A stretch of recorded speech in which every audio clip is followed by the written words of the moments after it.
গল্পটা এত গ্রিপিং যে যেটা একটু আগে ইভেন বললো যে গল্পের মধ্যে মানে it's a courtroom drama and অনেক টুইস্ট অ্যান্ড টার্নস আছে। যখন আমি আহ, আমাদের স্ক্রিপ্ট রিডিং এর জন্য আমাকে ডাকা হয়েছিল, তারিক আনাম স্যার আমাদেরকে অনেক গ্রুমিং করেছে। এটার জন্য আমি আসলে আহ, অনেক অনেক গ্রেটফুল।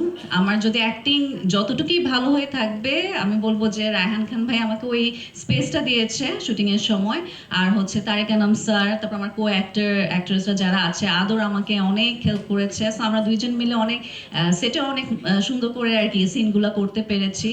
আর হচ্ছে এটা আসলে দর্শকই বলতে পারবে, কারণ আমি বলবো যে গল্পের জায়গা থেকে it's a very nice story, যেটা আমি প্রথমবার গিয়ে আমি মানে খুব ইন্টারেস্টিং লেগেছে যে বাংলাদেশে এই ধরনের কাজ নর্মালি হয় না।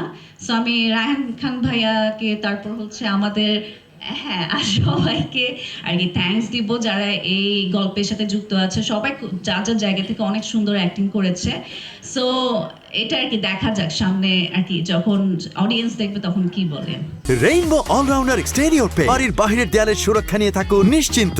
সাথে পাচ্ছেন 10 বছরের ওয়ারেন্টি। গল্পটার মধ্যে এত এত সুন্দর সুন্দর ক্যারেক্টার, আমি মিলনদার যে ক্যারেক্টারটা আমার খুব মজা লেগেছে। অনেক কিছু এখানে বলা হয়েছে, আসলে গল্পটা দেখলেই বোঝা যাবে। আদরের ক্যারেক্টারটা খুবই সুন্দর, আমি ওকে অনেক সাপোর্ট করেছি এটাতে যেন ওর বেস্টটা দেয় এখন পর্যন্ত। ওর আমরা অনেক সিনেমাতে অনেক মানে কাজ দেখেছি, বাট আমার মনে হয়েছে এখানে পুরোপুরি ও ভেঙে একজন অ্যাক্টর, মানে প্রপার অ্যাক্টর, যেটা হচ্ছে আর কি রায়হান ভাইয়া তৈরি করতে পেরেছে। সুন্দরের বিষয়টা থেকে অ্যাক্টিং এর বিষয়টা এখানে অনেক বেশি ইম্পর্টেন্ট।